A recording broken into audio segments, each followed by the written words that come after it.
Hello friends, कुंडली देखने के तरीके में एक सीधे तरीके से जो नॉर्मली एक ग्रह की दृष्टि दूसरे ग्रह पे हम ख्याल करते हैं या ग्रहों की स्थिति उच्च नीच इत्यादि पे हम ध्यान देते हैं। मैं कुंडली देखने के इस नजरिए में थोड़ा सा परिवर्तन करके आपको बतलाना चाहता हूँ। नॉर्मली आपने हजारों वीडियो देखे होंगे कि फलाने ग्रह का फलाने ग्रह से योग है, फलाने ग्रह की दृष्टि है इत्यादि, ये फल वो फल, इसका योग उसका योग। लेकिन मैं इसको थोड़ा दूसरे तरीके से आपके सामने रखना चाहता हूं और मैं चाहता हूं कि नए छात्र इसको समझें और कुंडली के परिप्रेक्ष्य में और फलादेश के परिप्रेक्ष्य में अपनी दृष्टि भंगी में थोड़ा सा परिवर्तन अगर ला सके तो ये बहुत फायदा होगा उनको, क्योंकि मैं वो कुंडली ही शेयर करके दिखाता हूं पहले आपको, तो ज्यादा सुविधा होगी आपको समझने में।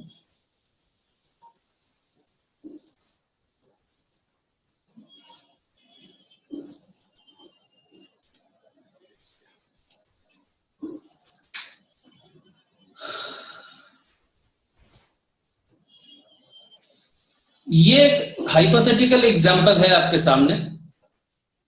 एग्जाम्पल के तौर पे मैंने इन 3 ग्रहों को कुंडली में बैठा दिया है समझाने के लिए। ऐसी स्थिति में पड़े हुए ग्रह आपको मिल भी सकते हैं, गोचर में तो अक्सर ही मिल जाएंगे और जन्म कुंडली में भी मिल सकते हैं। इस स्थिति को ध्यान देने योग्य जो बात यह है कि जुपिटर प्रथम भाव में है, दिग्बली है, मंगल प्रथम भाव में, मंगल दशम भाव में है, वो दिग्बली है। शनि दिग्बली होने की तरफ बढ़ रहा है, शनि पंचम भाव में है और दिग्बली होने की तरफ बढ़ रहा है। यहां जो ध्यान देने वाली बात जो है मुख्य वो ये है कि आप देखिए, ये मंगल प्रथम भाव में बैठे बृहस्पति पे दृष्टि दे रहा है। मंगल की चौथी दृष्टि इस बृहस्पति पे है। 1 2 3 4 मंगल की 7वीं 8वीं अष्टम दृष्टि यहां इस शनि पे है। बृहस्पति की दृष्टि इस शनि पे है, लेकिन मंगल पे किसी भी ग्रह की दृष्टि नहीं है। यहां मैंने किसी खास लगन को चुना नहीं है। अगर लगन चुनूंगा तो यहां समझाने में स्थिति कॉम्प्लिकेटेड हो जाएगी, और ऑब्वियसली कॉम्प्लिकेटेड होगी जब आप इसको फलादेश की दृष्टि से देखेंगे, क्योंकि लगन के अनुसार बृहस्पति किस भाव का लॉर्ड है, मंगल किस भाव का लॉर्ड है और शनि किस भाव का लॉर्ड है, इन सब चीजों से तो अंतर पड़ ही जाएगा। वो तो खैर दरकिनार कीजिए, वो मैं फिर किसी और वीडियो में बताऊंगा। यहां मैं जो बताना चाहता हूं उस चीज को समझिए। शनि पे 2 ग्रहों की दृष्टि है। शनि की दृष्टि किसी पे नहीं है। मंगल की दृष्टि शनि पे है, जुपिटर की दृष्टि शनि पे है और मंगल की दृष्टि जुपिटर पे है। तो आप इसको इस नजरिए से देखें कि मंगल 2 ग्रहों को देख रहा है। मंगल 2 ग्रहों को देख रहा है, बृहस्पति 1 ग्रह को देख रहा है, यानी बृहस्पति की 5वीं दृष्टि यहाँ 1 2 3 4 5 5वीं दृष्टि इस शनि पे है, लेकिन शनि की दृष्टि कहीं भी नहीं है। अब इसमें फलादेश का लब्बो-लुआब या इसमें मिक्सिंग, ग्रिंडिंग या ब्लेंडिंग कैसे करेंगे आप? यूं समझिए, ये बृहस्पति इस शनि पे दृष्टि दे रहा है, मंगल द्वारा ये बृहस्पति दृष्टि प्राप्त है। तो ये बृहस्पति जब इस शनि पे दृष्टि डाल रहा है तो मंगल के गुणों का सम्मिश्रण इस बृहस्पति में हो रहा है। और ये तीनों आपस में एक दूसरे से कहीं ना कहीं कनेक्टेड हैं। हाँ, इफेक्ट की बात अलग है। इफेक्ट की बात अगर आएगी तो ये शनि 2 ग्रहों के दबाव में है, मंगल किसी के भी दबाव में नहीं है, बृहस्पति सिर्फ एक ग्रह के दबाव पे है। तो मंगल यहाँ इंडिविजुअल पावरफुल है। अगर बाकी के किसी और ग्रह की दृष्टि अगर इस मंगल पे नहीं पड़ रही है, बाकी के जो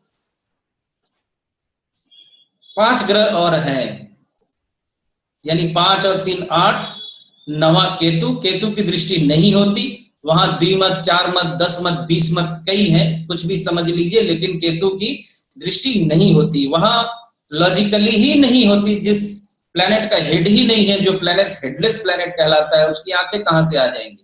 तो वो जबरदस्ती की अपनी अपनी कहावत है, अपनी अपनी कहानी है, अपनी अपनी बातें छोड़ते रहते हैं कई लोग। तो केतु की दृष्टि नहीं होती, इस बात को मैं तो दरकिनार कर देता हूं, और आप भी कर ही दीजिए। मैं अपने अनुभव से कह रहा हूं आपको, केतु की दृष्टि कंसिडर करके आज तक एक ज्योतिष ने फलादेश नहीं किया है, पूरे विश्व के किसी ज्योतिष ने। खैर, मैं जो कहना चाहता हूं वो ये है कि इस शनि पे मंगल और बृहस्पति दोनों का प्रभाव है। तो ये शनि जिस भी भाव पे दृष्टि दे रहा है, मंगल और शनि के और बृहस्पति के तीनों के सम्मिश्रण का गुण उस भाव पे पड़ रहा है। जैसे कि ये शनि तृतीय भाव पे दृष्टि दे रहा है, शनि की तृतीय भाव पे दृष्टि, तिरछी दृष्टि, जो कि अच्छी नहीं मानी जाती दाम्पत्य जीवन के लिए, लेकिन आप समझ लीजिए कि अगर लगन कुंडली में ये मंगल फंक्शनल बेनिफिक है और बृहस्पति फंक्शनल बेनिफिक है, नेचुरल बेनिफिक तो बृहस्पति होता ही है, क्योंकि मंगल जब फंक्शनल बेनिफिक बनेगा तो बृहस्पति भी फंक्शनल बेनिफिक ही होगा, नेचुरल बेनिफिक होने के साथ साथ। तो ये दो पॉजिटिव ग्रहों की दृष्टि जब इस शनि पे पड़ रही होगी, तो शनि की ये तीसरी दृष्टि जो सप्तम भाव में बैठकर दाम्पत्य जीवन में खराब प्रभाव डालने की स्थिति जो बनाता है शनि, उसमें कमी आ जाएगी। आप यूं समझ लीजिए, ये दोनों ग्रहों की दृष्टि अगर नहीं है इस पे, तो ये शनि अपनी तीसरी दृष्टि सप्तम भाव पे डालकर जो बुरा प्रभाव, जो बैड इफेक्ट करेगा, वो बैड इफेक्ट ये शनि नहीं डाल पाएगा, क्योंकि इस पर बृहस्पति का गुण समाया हुआ है।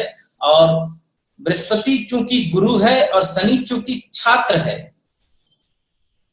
शनि छात्र कहलाता है और बृहस्पति गुरु कहलाता है। गुरु और छात्र का ये भी एक योग है ज्योतिषीय दृष्टि से, क्योंकि सूर्य देव ने अपने त्याज्य पुत्र को शिक्षा देने के लिए, पढ़ाने के लिए, उसके अंदर अच्छे गुण पैदा हो, इसके लिए बृहस्पति को अपॉइंट किया है, ताकि अपने त्याज्य पुत्र को शिक्षा का कुछ ज्ञान और प्रकाश मिल सके।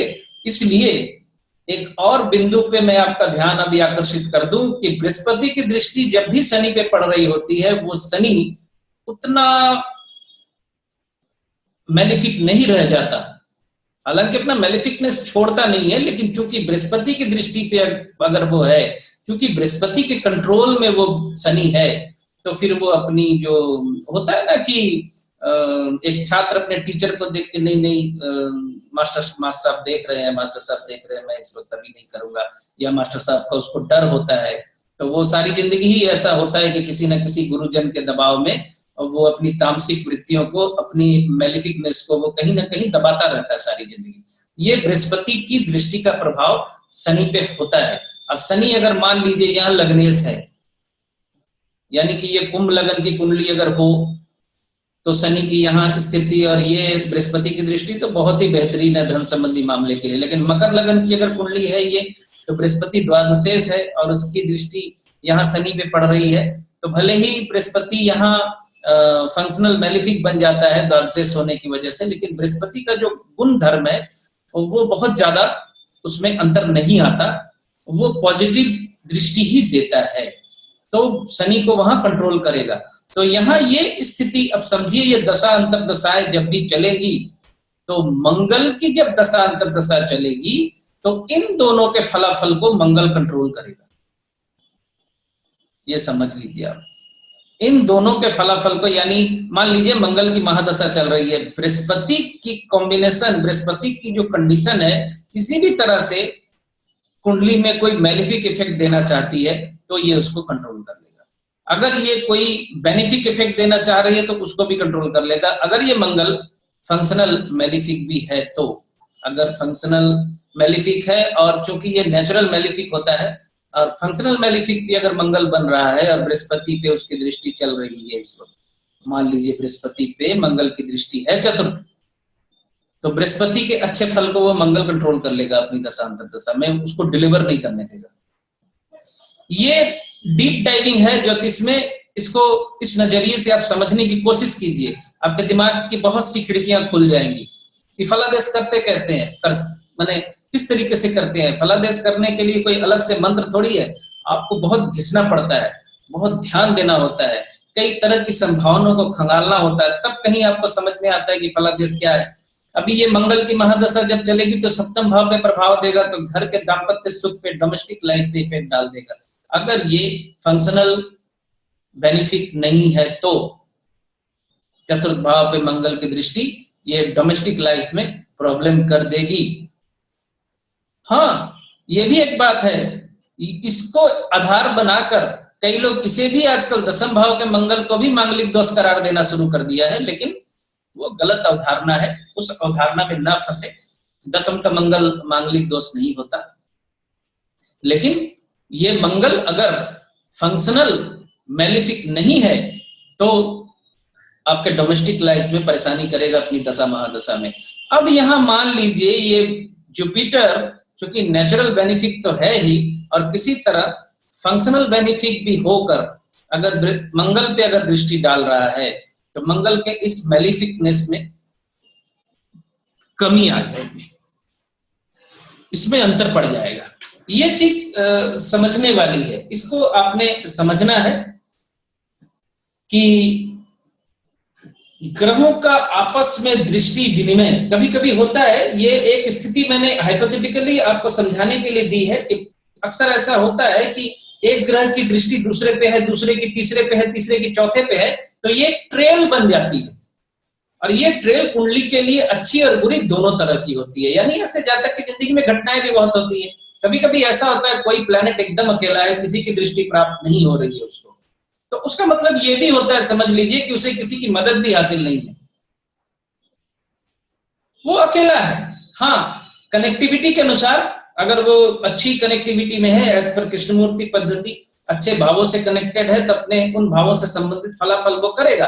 हाँ, ये हो सकता है कि वो प्लैनेट अकेला होते हुए फंक्शनल बेनिफिक है और अच्छी स्थिति में है, सडबल में, दिग्बल में, हर तरह से ठीक है, तो जातक खुद मुख्तारी से, अपने बाहुबल से, अपने दम पे समाज में अपनी छाप छोड़ता है, यानी अपने झंडे गाड़ देता है। ये एक नजरिया है, इस नजरिए को डेवलप कीजिए ज्योतिष में। फलादेश को अगर आपने सीखना है तो, नहीं तो वो स्टूडियोटाइप आप सीखते रहेंगे। मंगल बृहस्पति का योग एक साथ, शनि चंद्र ये तो विष योग, बृहस्पति मंगल वहां है तो ये मंगल शुक्र एक साथ बैठ गए तो आग लग गई दुनिया में। इस तरह से आप फलादेश नहीं सीख पाएंगे, वो बस चलती रहती है खिचड़ी, वो बनाते रहते हैं उसी तरह से। वो फलादेश नहीं है, वो नेचर को समझने का भी वो एक तरीका है। वो सिर्फ नेचर को आप समझ सकते हैं, लेकिन उसका फिर गलत बयानी जो होने लगती है, असली समस्या वहां खड़ी हो जाती है। तो आपने कुंडली को जब भी देखना है, ग्रह पे दृष्टि है या ग्रह पे दृष्टि नहीं है, और अगर ग्रह पे दृष्टि है तो फिर कितने ग्रहों की दृष्टि है, और अगर ट्रेल बनती है इस तरह की, एक के दूसरे पे, दूसरे के तीसरे पे, तीसरे के चौथे पे, अगर ये ट्रेल बनती है तो ये बड़ा मजेदार कॉम्बिनेशन या कैलकुलेशन या क्वालिशन है, जो भी आप समझ लीजिए। ये बड़ी मजेदार स्थिति है और मजा आएगा आपको कुंडली को समझने में। और फलादेश जो फ्लोरिश करेगा उस स्थिति में, आप समझिए तो सही, डीप डाइविंग देख के समझिए कि फलादेश कैसे निकल रहा है और क्या घटनाएं जातक की जिंदगी में हो रही है इस तरह के ट्रेल से। क्योंकि ये स्थिति ये है कि एक ने दूसरे को देखा, दूसरे ने तीसरे को देखा, उसने उसकी पीठ खुजा दी, उसने उसकी पीठ खुजा दी, होता है ना, तू मेरी देख मैं तेरी देखता हूं। ये स्थिति जो वास्तव जीवन में भी होती है, जिसे ये तू मेरी देख मैं तेरी देखता हूं वाली स्थिति को हम वन काइंड ऑफ करप्शन भी कहते हैं हमारी सोसाइटी में, लेकिन ये स्थिति कुंडली में भी बनती है, इसे आपने समझना है। फलादेश का निचोड़ उस तरीके से भी आपने निकालना है। ये एक दूसरे की तरफ बढ़े हुए हेल्पिंग हैंड है। ये लग्न के परिप्रेक्ष्य में फलादेश में अंतर आ सकते हैं, लेकिन एक दूसरे से ये इनका बना हुआ जो कनेक्शन है, ये आपको सोच के सोचने के कई द्वार खोल देगा। ये आप समझ लीजिए। अभी जैसे मंगल की और बृहस्पति की दृष्टि शनि पे है, और शनि मान लीजिए सप्तमेश है, तो व्यवसाय में किस चीज का करूं? अब समझ रहे हैं मैं क्या कहना चाह रहा हूं? अब घुमाइए दिमाग, क्या व्यवसाय करेंगे? दृष्टि किसकी है? मंगल की और इसकी, सप्तमेश पे दृष्टि है। बस रहने दीजिए, अब आगे अपना दिमाग चलाइए, सब मुझे से बुलवा लीजिएगा था। ठीक है, ये थोड़ा सोचिए, एक नया नजरिया आपके सामने मैंने रखा है। इस नजरिए से आप कुंडली को समझने की कोशिश कीजिए, आपके फलादेश में निश्चित तौर पे एक नयापन आपको नजर आएगा। ठीक है, मिलते हैं फिर किसी और विषय को लेकर। तब तक के लिए इजाजत दीजिए। नमस्कार।